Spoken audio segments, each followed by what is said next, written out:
کافی دنوں سے ہماری بات چل رہی تھی وسیلے کی شرعی حیثیت پر، تو بعض لوگوں نے انبیاء سے چھوڑ کر اولیاء سے بھی وسیلے کے یعنی کہ موضوع پر کافی دلائل پیش کیے ہیں۔ تو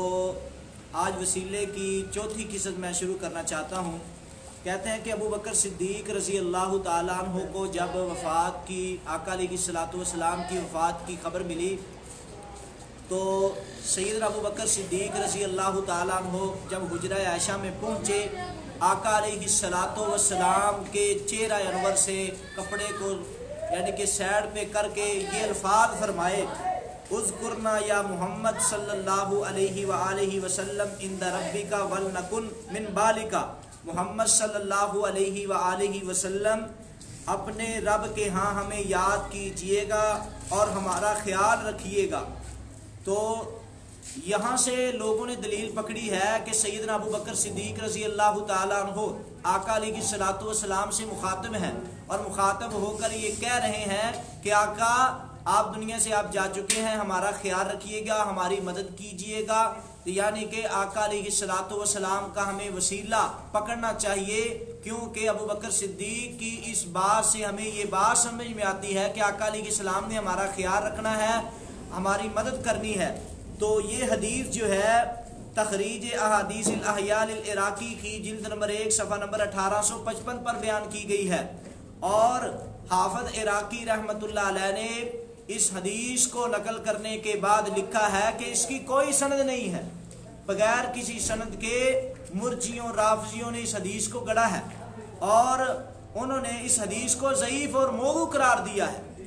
کہ آقا علیہ الصلوۃ والسلام کی طرف یہ جھوٹ منسوب ہے، ابو بکر صدیق کی طرف جھوٹ منسوب ہے۔ اور امام یحییٰ بن سعید قطان فرماتے ہیں انظروا الی الاسناد، تم سند کی طرف دیکھو، تو فإن صح الاسناد، اگر سند صحیح ہے تو مسئلہ صحیح ہے، وإلا فلا تغتر بالحدیث، ورنہ متن کو دیکھ کر کبھی بھی دھوکہ نہ کھاؤ، اگر کس بات کی سند نہیں صحیح تو وہ حدیث ہی صحیح نہیں ہے۔ اور اسی یہ بات الجامع الاخلاق الراوی للخطیب کے صفحہ نمبر 1301 پر بات یہ لکھی ہوئی ہے، تو دلیل بھی دی جو کہ بالکل سند سے ثابت نہیں ہے، اور ساتھ ہی لگتے ہی انہوں نے کہا کہ نبی علیہ الصلوۃ والسلام نے یہ طریقہ خود سکھلایا ہے، فاطمہ بنت اسد کی قبر پر جا کر رسول اللہ نے دعا کی ہے اللہ میری حق معاف کر دے۔ تو یہ روایت المعجم الکبیر طبرانی کی 24ویں جلد اور صفحہ نمبر 351 پر لکھی ہوئی ہے،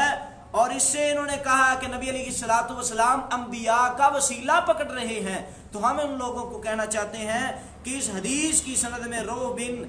صلاح جمہور محدثین نے اس راوی کو ضعیف کہا ہے۔ آپ دیکھ سکتے ہیں الکامل فی ضعفاء الرجال کی 3 جلد اور صفحہ 146 پر، اور امام دارقطنی کہتے ہیں کان ضعیفا فی الحدیث، یہ حدیث میں ضعیف ہے، اور المختلف والمختلف کی 3 جلد اور صفحہ نمبر 1377 نمبر پر یہ بات موجود ہے۔ اب اس سے بڑھ کر ان لوگوں نے کہا انبیاء کیا اولیاء سے وسیلہ پکڑا جا سکتا ہے، اس پر دلیل پیش کرتے ہیں۔ عبداللہ بن مسعود فرماتے ہیں کہ رسول اللہ صلی اللہ علیہ وآلہ وسلم نے فرمایا کوئی آدمی جنگل میں سفر کر رہا ہے، اس کی سواری گم ہو چکی ہے، اب اس آدمی کو چاہیے کہ وہ کیا کہے، وہ کہے یا عباد اللہ، اے اللہ کے بندو احبسوا علیہ، اس میری سواری کو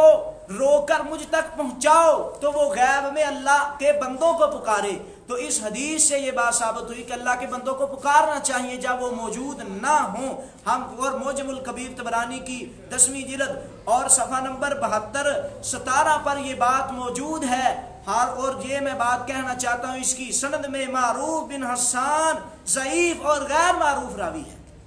اور امام ابو حاتم رازی نے اسے مجہول قرار دیا جرح و تعدیل ابن ابی حاتم کی 8ویں جلد صفحہ 323 میں، اور امام ابن عدی نے اس کو منکر الحدیث کا الکامل فی ضعفاء الرجال کے صفحہ نمبر 325 میں، اور اس میں قتادہ بن دعامہ مدلس راوی ہے، اور سیر اعلام النبلاء امام ذہبی نے 5ویں جلد صفحہ 270 میں اس کو ضعیف قرار دیا ہے، اور علامہ البانی رحمہ اللہ تعالی السلسلہ الضعیفہ جو ہے ان کا 2 جلد صفحہ 108 پر اس کو نقل کرتے ہیں، اور اسی طرح کی روایت کہ بندہ جنگل میں ہو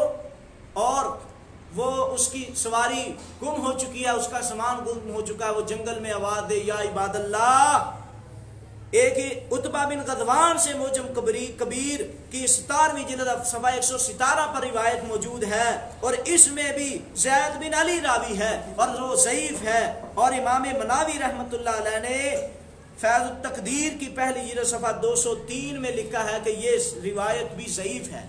اور اللہ تعالیٰ نے قرآن مجید، ہم اس لیے کہتے ہیں کہ جہاں بھی ہو، جنگل میں ہو، اکیلے ہو، سفر میں ہو، جہاں بھی ہو، صرف اللہ کو پکارو، کسی اور کو پکارنے کی کوئی ضرورت نہیں ہے، کیونکہ اللہ تعالیٰ قرآن میں فرماتے ہیں، سورۃ فاطر میں فرماتے ہیں والذین تدعون من دونہ ما یملکون من قطمیر، جن کو تم اللہ کے علاوہ تم پکارتے ہو وہ ایک کھجور کی گٹھلی بھی آپ کو نہیں دے سکتے، ان تدعوہم، اگر آپ کی آواز کو سن بھی لیں، لا یسمعوا دعاءکم، تمہاری دعا کو، تمہاری عبادت کو جو تم بات کر رہے ہو اس کا جواب نہیں دیں گے۔ اور آگے فرمایا وَلَوْ سَمِعُوا مَا اسْتَجَابُوا لَكُمْ وَيَوْمَ الْقِيَامَةِ يَكْفُرُونَ بِشِرْكِكُمْ، اور قیامت کا دن ہوگا، قیامت کے دن یہ جو تم ان سے مدد مانگتے ہو یہ شرک ہے۔ کیوں؟ اس لیے کہ دعا کرنا عبادت ہے، اور عبادت صرف اللہ کی ہے، مانگنا صرف اللہ سے ہے،